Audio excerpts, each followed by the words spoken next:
որոշումներ կայացնող դատավոր, դուք ինչ սպասելիքներ ունեք, հաշվի առնելով, թե ում է մակագրվել Սամվել Կարապետյանի միջնորդության հարցը։ Իշխանությունը ամեն ինչ անել է, որ սահմանափակի Սամվել Կարապետյանի ազատությունը եւս 2 ամսով իրենք շատ են հայտարարում, որ ոչ մի մտահոգություն չունեն Սամվել Կարապետյանից եւ Սամվել Կարապետյանի սկսած շարժումից,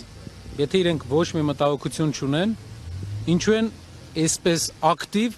ուզում երկարացնել իր կալանքը, ինչու են բռնել։ Արդեն իսկ խախտումներով չի քննությունը։ Նախ իրենք մի օրվա ընթացքում ուղղակի հաջորդ օրը դրեցին դատը, որ իրենց կարծիքով տեղի չունենան հասարակության կողմից ակցիաներ, քանի որ հասարակության մեջ կա բողոք։ Բայց դուք կարող եք տեսնել, որ այս ամբողջ փողոցը դատարանի մյուս մասն էլ, դատարանի դիմացն էլ մարդկանցով լի է, դա ցույց է տալիս, որ ինչ էլ ուզենան անեն, մարդիկ նպատակաուղղված գալու են։ Հանրահավաքով մի սպառնացեք, ասում են մեզ հանրահավաքով մի սպառնացեք, ինչպես կարձագանքից, Իսկ հանրահավաքով սպառնում են մարդկանց, իրենք որ հանրահավաք են արել սպառնացել են։ Պարոն Կարապետյան, ես իշխանությունների քարոզչությունը վերջին շրջանում այդ մասով եմ ձեզ ուզում կոնկրետ հարց ուղղել։ Իշխանությունը ձեզ մեղադրում է ոչ գաղափարական լինելու մեջ, քարոզելով, որ ձեր կողմնակիցների մեծ մասը հավաքվել են ձեր շուրջ փողի համար։ Կկարողանաք բոլորի ակնկալիքները բավարարել։ Այստեղ գտնվող մի քանի հազար մարդկանցից ես ճանաչում եմ երևի 10%-ին, 15%-ին։ Այսինքն ոչ գաղափարական, ինձ թվում է վերջի ժամանակները մենք չլսեցինք որևէ գաղափարական արգումենտ իրենց կողմից։ Իրենք մենակ ինչ որ մարդկանց անվանարկելու ակցիաներ են անում, բայց որևէ ծրագրային առաջարկ, որևէ ինչ որ իրենց առաջարկը մեր երկրի հետ կապված մենք չենք լսել այսքանի օրը։ Միայն անվանարկում են ու կարծում եմ, որ մեր ժողովրդին դա է հետաքրքիր, բայց ինձ թվում է մենք հաղթահարել ենք այն շեմը, մեր ժողովրդավարությունը հաղթահարել է այն շեմը, որ անհատներին անվանարկելով մարդը կարող է գալ իշխանության։ Դուք այսօր լսել եք միջազգային փորձագետի ինչ ասեց, ասեց այնքան ենք հարձակվելու Հայաստանի վրա, միջև Սամվել Կարապետյանը ազատ արձակվի։ Ինքը դες այդ քննարկել է, թե ինքը իր ձևով է արձակվել։ Շարունակությունը նա ասեց, վիդեոն կտրել էին, նա շարունակությունը ասեց, որ Նիկոլ Փաշինյանի որոշումների վրա, ինչքան ես հիշում եմ,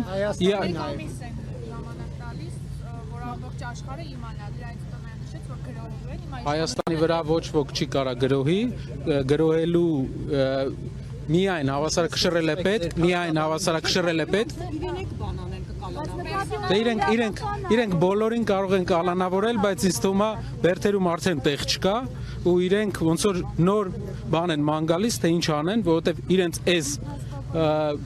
ռազմավարությունը բերելու է նրան, որ բերթերում ուղղակի տեղ չի լինելու։ Պարոն Կարապետյան, դատական նիստի մասնակցում եք։ Հա, խնդիր չկա։ Հա, մի քանի անգամ ասել եմ, որ խնդիր չկա։ Պարոն Կարապետյան, ձեզ անընդհատ սպառնում են իշխող ուժը, որ պետության համը բերանները դա մնալու վախենում եք այդ արտահայտությունից ու ինչ եք սպասում։ Պետության համը շատ քաղցր է։ Հայաստանի պետության 1000 տարվա ընթացքում առաջի անգամ անկախություն ձեռք բերած Հայաստանի Հանրապետության համը քաղցր է։ Այո, մեր բերանը կմնա։ Պարոն Կարապետյան, հանրահավաքից, եթե ենթադրվող հավաքից հետո, որոնք են լինելու ձեր քայլերը, եթե օրինակ դատարանը այսօր օրինաչափորեն գործի, ինչպես նախորդ անգամ։ Հանրահավաքից հետո Ձեր քայլերը որոնք են այսօր։ Լինելու է մեծ հանրահավաք եւ մեծ քայլեր, որպիսի բոլորը տեսնեն, որ այս գործելավոճով իրենք չեն կարողանա խոսակցական ասած ամեն անգամ ինչ որ մեկին ձերբակալեն, կալանավորեն, ալիքը վերցնեն իրենց վրա, հետո ժամանակի մեջ հանգի ալիքը չի հանգում, ալիքը ավելանում է, անարդարության զգացողությունը ավելանում է։ Մի բան էլ ասեմ, մենք որ այցելում ենք գյուղերը, իրենք մարդիկ են ուղարկում, շատ գյուղերում կա, որ մարդկանց ցույցում տան, որ դուրս չհելնեք, չհանդիպեք իրենց հետ։ Հաղորդում տվել եք այդ մասով։ Չէ, ուրիշ բան եմ ասում, ավելի դա ցույց է տալիս մեր բոլոր գյուղերի բնակիչներին, թե այն ինչ իրանք պատմեն ազատության մասին, ժողովրդավարության մասին, իրենք հենց միայն իրենց այդ քայլով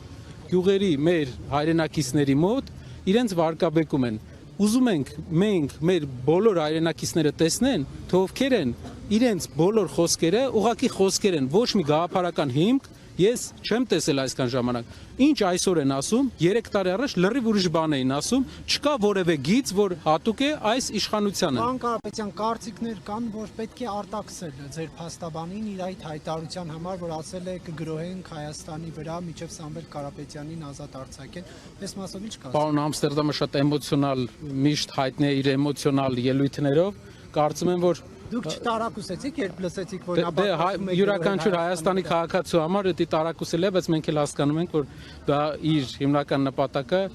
բանի հետ կապված է Բայց իշխանության։ չեք կարծում, որ հասարակության հետ մի քիչ շատ եք բարդ լեզվով խոսում, մեր ձևով կգրոհենք Հայաստանի վրա, ինչու պարզ չեք խոսում, որ հանրությունն իմանա ինչ նկատի։ Մեր ձևով 6 տարը կամ 7 դրանից պարզ լեզու։ Բովանդակությունը մեր ձևովի մինչև հիմա պարզ չի, պարոն Կարապետյան։ Մենք մի քանի անգամ ասել ենք ամեն մեկը յուրաքանչյուր մարդ ունի իր ձևը։ Դուք հայավարի, ձեր հորեղբորտական ասում է ազատության Այո, սլոգանը։ այո, ամեն մարդ, հենց դա է հիմքը, ամեն մարդ ունի իր պատկերացումը, իր ձևը։ Ձեր ձևը ո՞րն է, Նարեկ ջան։ Բարդ հարցեր տալը մարդկանց մեր ձևով իշխան Տանք մյուս գործընկերներ։ բայց եթե մյուս թույլ են գործընկերները ուզեն բայց մի խոչընդոտ ներողություն հարցը չէ։ Լավ, Պարոն այս Կարապետյան, դուք որ ասում եք յուրաքանչյուր ոք ինքը հա բանանի հասկանա մեր ձևով ինչ։ Իր համար ինքն է որոշում իր ձևը, դասախոսի համար իր ձևը։ Մի բան է, Սամվել Կարապետյան, ներողություն, Սամվել չեմ Կարապետյան։ կարծում, որ պարոն Ամստերդամի ձևը, չգիտեմ, օթանավերով գրոհելն էլ, Ամստերդամի ձևը հիմնականում դա իրավական Լավ, ինչ նկատիներ Ամստերդամի Իշխող ԶԼՄ-ները հրապարակել են, որ մեր ձևովից զանգում են տարբեր քաղաքացիների։ Ձեր համար հետևը մի քիչ ազատ տարածք են բացել, ուզում եք եկեք մի քիչ Կարապետյան, իշխող ԶԼՄ-ները գրել են, որ մեր ձևովից զանգում են տարբեր քաղաքացիների։ Ասում են միացեք մեր ձևով շարժմանը, ասում են չենք ցանկանում, հետո SMS են ուղարկում, ասում են շնորհակալություն միացան նման բան եւ Պետք է նանք մի քիչ տարածք այնտեղ բացվի, ավելի հանգիստ բոլորս հետ կկանգնենք։ Նույն ձև հետ ենք գնում։ Լավ, այս հարցին պատասխանեմ, ինձ թվում է այս հարցին պատասխանեմ, հարցը ինչպես է տեղի ունենում գրանցումը։ Մարդիկ գալիս են 3 տարբեր ձևով, սոցհարթակներով, զանգերով եւ գնում են մեր նոր բացված շտաբեր։ Գնում են եւ դրա արդյունքում գրանցվում են, թողում են համար։ Հնարավոր է մարդը ուրիշի համար թողած լինի, բայց տալիս են իրենց կենսագրական տվյալները, ոչ կենսագրական չէ, մի քանի տվյալ իրենց մասին, որ իրենց այդ հնարավորություն լինի հետ կապնվել։ Հնարավոր է մեկին իրենք ուղարկած լինեն կամ բան լինի, որ հատուկ դրա առիթով ինչ որ բան սարքեն, բայց 5000 մարդ արդեն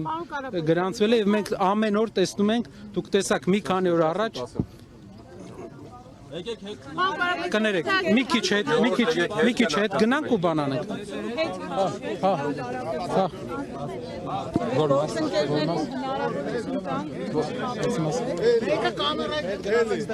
Թող ինքը մնա Մի քիչ հետ գնանք բերենք։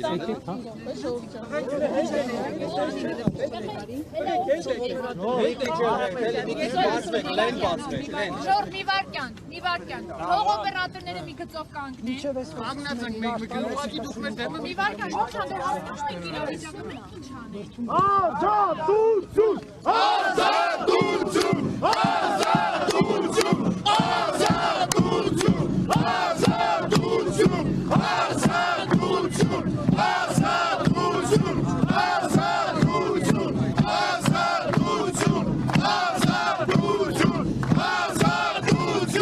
ազատություն,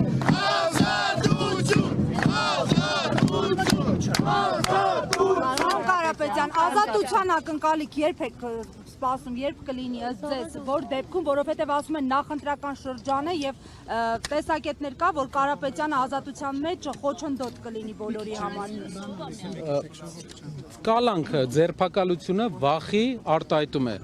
Իրենք վախենում են, եթե տենց վստահ են իրենց վրա, ել եմ ուզում ասեմ, թող ազատ արձակեն Սամվել Կարապետյանին եւ տեսնենք, թե ով ուր է հասնում, ով ուր է հաղթում։ Պարոն Կարապետյան, այս ընթացքում 7 տարի է Փաշինյանի իշխանությանը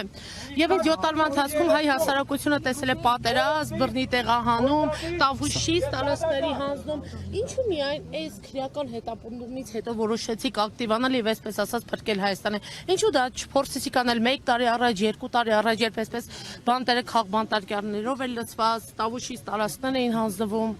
Շատ լավ։ Իր խոսքում Սամվել Կարապետյանը ասել է, խոսքի մեջ հիշում եք, որ ասեց, եթե քաղաքական գործիչները իրենց չհաջողվի, այսինքն քաղաքական գործիչները, որոնք արտահայտում են մեր հասարակության նշանակալի մասի կարծիքը, արդեն քայլեր ձեռնարկում էին։ Թե ինչպես է դա ընկալվել հասարակության կողմից ուրիշ հարց է, բայց մեր քաղաքական գործիչները աշխատել են, ընդդիմացել են իրենց ուժերի չափով։ Մեր հետ կապված, եթե մենք չունենայինք հակակրանք այս մոտեցման հետ կապված, չէր լինի Սամվել Կարապետյանը այդ հայտարարությունը։ Այդ հայտարարության պատճառով եղավ այս ամենը եւ այդ հայտարարությունը բերեց այս ամենին, որի համար 7 տարվա ընթացքում չեղավ, պարոն Կարապետյան։ Մի քանի հարցազրույցներում մենք նշել ենք, որ հիմնական ինչպես տեղի ունեցավ այս process-ը, ամեն ինչ ավելի իրավիճակը ավելի սրվեց, երբ որ տեղի ունեցավ Թուրքիայի հետ կապված process-ների եւ ցեղասպանության հետ կապված process-ների շեղում, այսինքն հայկական ավանդական քաղաքականության շեղում Թուրքիայի հետ կապված այո։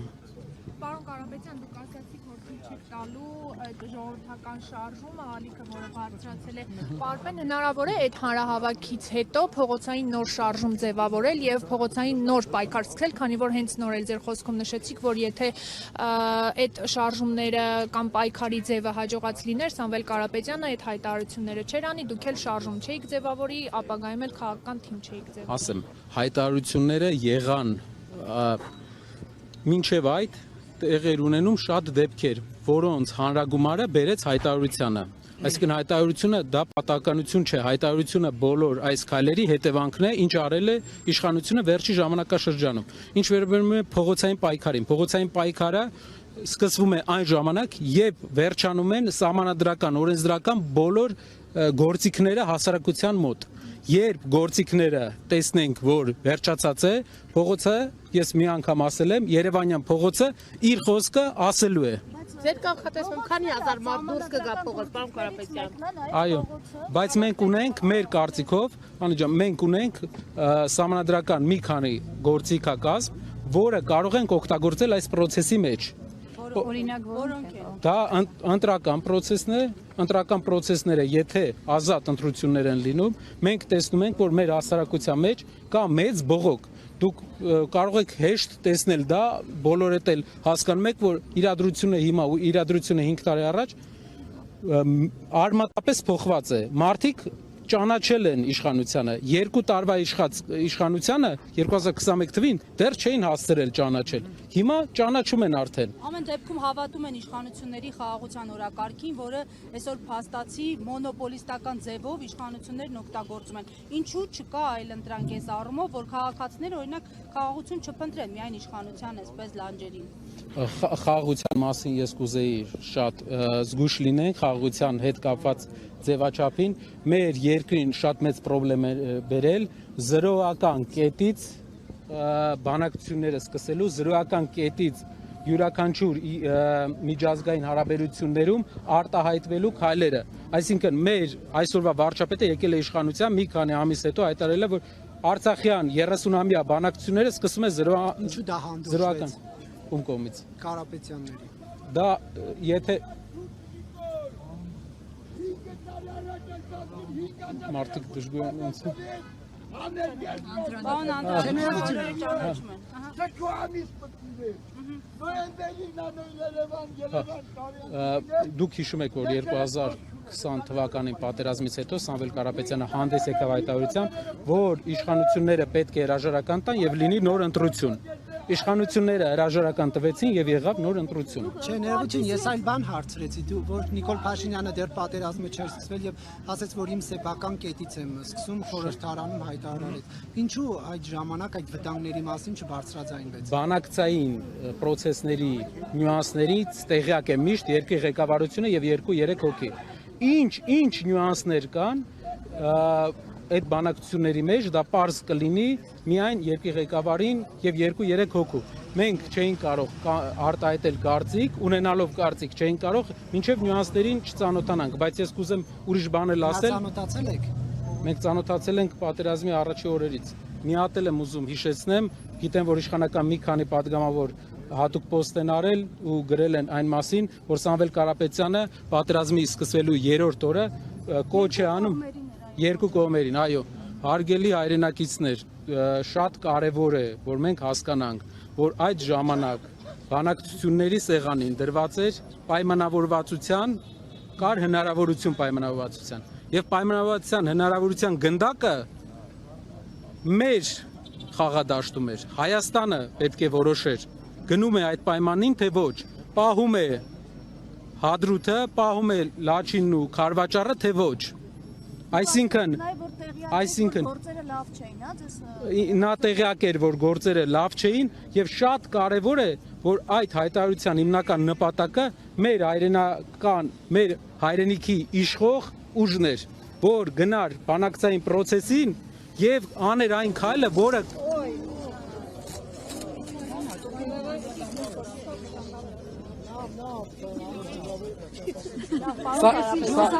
Հեցի լարել չէ, հեցինը չի, ինտերնետային Տեղեկություններ կան, որ հեցի աշխատողներին արգելել են, սպառնացել են, որ կան մասնակցեն հավաքին, ձեզ նման ահազանգեր եղել են։ Ասեմ, իրենք կարծում են, թե հազարավոր մարդիկ, որ գալիս են, հեցի աշխատողներն են, նախորդ անգամ էլ իրենք մտածում էին, որ բազմահազար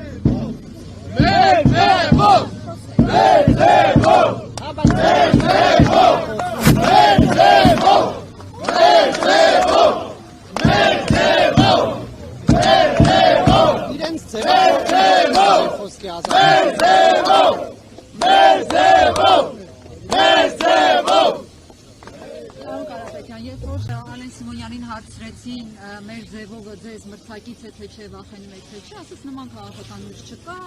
Պոնտենանում Բերդում հայտնվելով ուզում են քաղաքական ապաստան ստանան ազգային ժողովում, այդպես է թե չէ, եւ դուք հարցում արել եք մեր ձևողը քանի տոկոս է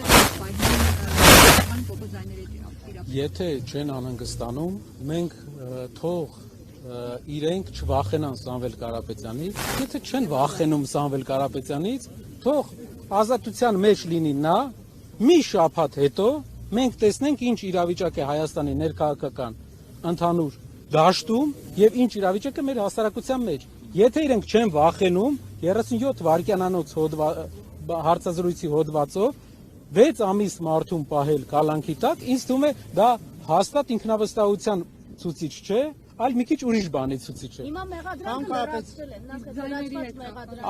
Ամեն շաբաթ կարող են մեղադրանքը լրացնեն, հետո այդ մեղադրանքը մերժվի, ցույց տրվի դրա սին լինելը եւ իրենք փորձեն ինչ-որ ձև երկարացնել։ Դուք պատկերացնում եք 3 ամիս, 4 ամիս մարդիկ մենք ունենալով տասնյակ հարյուրավոր ընկերություններ Հայաստանում գործ չեն կարող գտնեն։ Սա ցույց չի տալիս նախ, որ մենք աշխատել ենք ճիշտ օրենքի սահմաններում, ինչքան հնարավոր է հայաստան ձև երկարացնեմ։ Դուք պատկերացնում եք 3 ամիս, 4 ամիս մարդիկ մենք ունենալով տասնյակ հարյուրավոր ընկերություններ Հայաստանում գործ չեն կարող գտնեն։ Սա ցույց չի տալիս նախ, որ մենք աշխատել ենք ճիշտ օրենքի սահմաններում, ինչքան հնարավոր է Հայաստանի իրականության մեջ։ Եվ երկրորդը թիմի պրոֆեսիոնալիզմը։ Այն թիմի, որը հավակնում է աշխատանքներ կատարել ի բարօրություն որ մեր հայրենիքի։ Պարոն Կարապետյան, դուք բացառում եք սրան լրացնեմ ուղղակի Նարեկ կներես։ Պարոն Կարապետյան, տեսեք, փողերի լվացում, հարկեր տուրքեր չմուծել, իշխանության զավթման կոչ եւ այլն, այսպես որ գնա կարող է Սամվել Կարապետյանին նաեւ պատերազմի մեջ մեղադրեն, պատերազմ սկսվելու մեջ։ Աշխարհի բոլոր անտրամաբանական մեղադրանքների մեջ պրոֆեսիոնալ դարձած ուժը, որը ինդուստրիալ մասշտաբի է դա հանել, հնարավոր շատ բան անի, բայց մեր հասարակությունը արդեն իմունիտետ ունի ստերի եւ ստերի տարբեր ֆորմաների։ Պարոն Կարապետյան, հիմա եթե չազատեցին, ինչ եք անելու։ 1 տարի չազատեցին, մինչեւ ընտրություններ ազատ չարձակվեց։ Ինչ եք անելու, որն է ձեր գործողությունները։ Իրենք տեսնելու են հասարակության հաջող բողոքը, որը այսօր էլ կա։ Մեր գիտեք ինչներ իրանց հաշվարկը։ Որներ։ Որ Տոմսերը կառնեք կգնաք Ռուսաստան։ որ կգնանք Ռուսաստան, բայց իրենք մի բան հաշվի չեն առել, որ մենք այստեղ Սամվել Կարապետյանը մինչև իմ տարիքը Հայաստան է ապրել, մենք բոլորս 200 տարի մեր տունը նույն վայրում է, ինչ որ 200 տարի առաջ, ու նույն տեղն ենք ապրում այս 200 տարի, մեր ընտանիքը։ Այսինքն ու բացի դրանից տունը նկատի ունեք։ ոչ, Լեռնավիթ գյուղի մեր տունը, որտեղ հիմա բնակվում են մեր մեծերը։ Պարոն Կարապետյան, Ամստերդամի խոսքերի մեջ ամեն դեպքում շարունակեմ, կարևոր բան կար։ շարունակեք։ Հա։ Իրենց հաշվարկը ուղղակի, որ բոլոր մարդիկ, ովքեր ունեն ֆինանսներ, սիրում են կոմֆորտ, բայց իրենք չեն հասկանում մարդկանց գաղափարականությունը։ Եվ հիմա ամեն օր իրենք զգալու են այդ գաղափարականությունը մարդկանց ու զգալու են, որ չի ստացվում ոնց որ մարդու վրա ճնշում գործադրել, որովհետև արդեն իրենց մոտ դեֆորմացիա կա, բոլոր մարդկանց կարծիքները ջարդելու կալանքի միջոցով մասնագիտական դեֆորմացիա են ենթարկվել, իսկ դրա ճանապարհը վերջում բռնապետությունն է։ Պարոն Կարապետյան, իհարկե դուք բացառում եք, որ տաշիր ընկերությունների խմբում ընդհանրապես կոռուպցիոն որևէ ռիսկ չկա եւ այս ուսումնասիրությունները ցույց են տալու, որ իշխանությունների մեղադրանքները իրավապահ համակարգի մեղադրանքները սին են։ Նայեք, կոռուպցիոն ասելով, Նայեք ջան, դուք նկատի ունեք, եթե ընկերության մեջ կա կոռուպցիոն ինչ որ խնդրեմ, դա մեր հանդեպ է, մենք ենք դուժողը։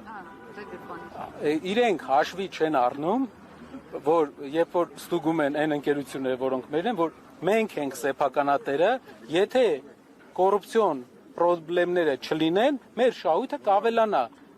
Տրամաբանական իրենք միշտ ստուգել են պետական հիմնարկներ, մասնավորի ստուգման առաջի մեծ փորձն է իրենց մոտ։ Պարտավորությունները կատարել։ Չվճարել, փողեր լվանալ, այդտեղ սեփականատերը եւս կարող է մասնակցել։ Այսպես ասեմ, բացառելը կարող է լինել Հայաստանում կա հարկային օրենսգրքում երկակիության խնդրեմ։ Ինչն է երկակիության խնդրեմը։ Նույն բանին կարող են նայել այս աչքով ու այն աչքով, բայց մենք ընկերությունների մեծ մասը ասում է տարեկան աուդիտ։ Այդ մեծ մասը ասում է աշխարհի 4 լավագույն աուդիտորական ընկերություններում տարեկան աուդիտ։ Եթե խնդիր կար, մենք մինչև այդ աուդիտորականների կողմից կիմանայինք։ Տեսեք, հիմա ասում են 300 քանի միլիոն աշխատավարձ եք ստացել մեկ տարվա մեջ, դա արդեն կոռուպցիոն ռիսկ չի Չէ, այդպես բան չեն ասել։ Այդ 300 քանի միլիոնը ինչքան ժամանակ։ Չէ, դա իմ մասին չէր։ Այդ 300 միլիոնը մի տարվա ինչ որ այդ ինչ բանը, դա իմ մասին չէր։ Իսկ մյուս մի հատ երկրորդ բան, որ որպես տնօրենների խորհրդի անդամ, ոչ թե նախագահ, որովհետև երբ որ եղել եմ նախագահ, հրաժարվել եմ աշխատավարձից, իսկ երբ որ եղել եմ այսինքն մնացել է հեծում այդ գումարը։ Հա։ Պարոն Կարապետյան, ամեն Իսկ երբ որ եղել եմ անդամ, այդ աշխատավարձը փոխանցել ենք մեր բարեգործականին, բայց ելի եմ ուզում ասեմ։ Գրպանից հանել են, դրել են մյուս Բայց էդ էլ է մեր գրպանը։ Այո, Անի ջան, բայց հաշվի առեք, որ հեծնել, դա տնօրենների խորհրդին վճարում է իր սեփական միջոցներից։ Այսինքն հեծի սեփականատիրոջ միջոցներից։ Սա ամբողջ հաշվարկ վիճակում պարոն Կարապետյան, այդքան բարձր աշխատավարձ ստանաք։ Նարեկ ջան, աշխատավարձը վճարվում է բարեգործական հիմնադրամին, փոխանցվում էր, բայց կարևոր բան ասեմ, տխուր վիճակի հետ կապված։ Ներդրումային մեր սակագնայինի թույլ տված մաքսիմալ ներդրումները մենք արել ենք։ Էֆեկտիվության խնդիր եղել է, իհարկե եղել է։ Դրա համար ես 6 ամիս առաջ նշանակվել եմ Հեծի տնօրենների խորհրդի նախագահ, որ այդ էֆեկտիվության հարցը լուծենք։ 6 ամսվա ընթացքում անջատումների քանակը ՀՑԿ-ի տվյալներով 25% իջել էր։ Իդեպ Նիկոլ Փաշինյանը հեծի հետ կապված երկու սցենար է հայտարարել։ Բայց լավ ցուցանիշ է թե վատ 25։ Ուսումնասիրեմ, որ ասեմ, ներողությունների։ Պարոն Կարապետյան, Նիկոլ Փաշինյանը հեծի հետ կապված երկու սցենար է ներկայացել։ Նշում է, որ կամ դա պետք է պետականացվի, կամ պետականացվի եւ տրվի էներգետիկ ոլորտի կառավարչի։ Դեռ գիտենք, որ վարույթ է ընթանում եւ վարչապետը նման հայտարարություն է անում։ Դուք սա ինչպես եք մեկնաբանում, օրինակ հանձնաժողովի նախագահն ասում է, որ ոչ բնավ վարչապետի այս հայտարարությունը մեզ համար ուղղորդում չէ, դուք այդպես կարծում եք։ Երկու բան, առաջինը դուք հիշում եք, որ Նոբելյան մրցանակ ստացած այս տարվա 24 թվականի, այսինքն նախորդ տարվա Նոբելյան մրցանակակիրը տնտեսագիտության գծով հայտարարեց մեր շարժման հաշվետու ժողովի ժամանակ, որ ազգայնացումը էներգետիկ ակտիվների սեփականաշնորհման դեմ քայլերը վատ ազդեցություն են ունենալու երկրի տնտեսական մրցակցայնության վրա։ Մուդիսի վարկանիշն էլ է դրա մասին։ Այո, Moody's-ը հենց իրենք սկսեցին դրա մասին խոսել, Moody's-ի վարկանիշով հեծի իջավ։ Իդեպ եւս մեկ անգամ ուզում եմ հիշեցնել, հեծը մենք գնել ենք այն ժամանակ, երբ ուներ մինուս իմիշելով 30-40 միլիոն դոլար մինուս։ Եվ շատ մեծ գումարով, այսինքն ընդհանուր գործարքի արժեքը շատ մեծ էր։ Մնացել էր սնանկության 3 ամիս։ Դրանից հետո մենք գնել ենք, դարձրել ենք Հայաստանի վարկանիշից ավելի բարձր հեծում եղել է խնդրեմ, իհարկե եղել է, Հայաստանում ուր չկա խնդրեմ, մեր նույն հասարակությունն է իր խնդիրներով, բայց որպես սեփականատերը ինչ է կառավարում։ Նա ներդրումներն է կառավարում, կորուստները իջել է 13-ից 6%, Չեխիայի մակարդակին է հասել, ներդրումներն Հայաստանում իրենք ամբողջ տարին բերում են օտարերկրյա 70-80 միլիոն ներդրում։ Փաշինյանի հայտարարությունը ճնշում համարում եք թե ոչ։ Էս էլ ասեմ։ Ներողություն, մարդիկ սպասում են, պարոն Կարապետյան,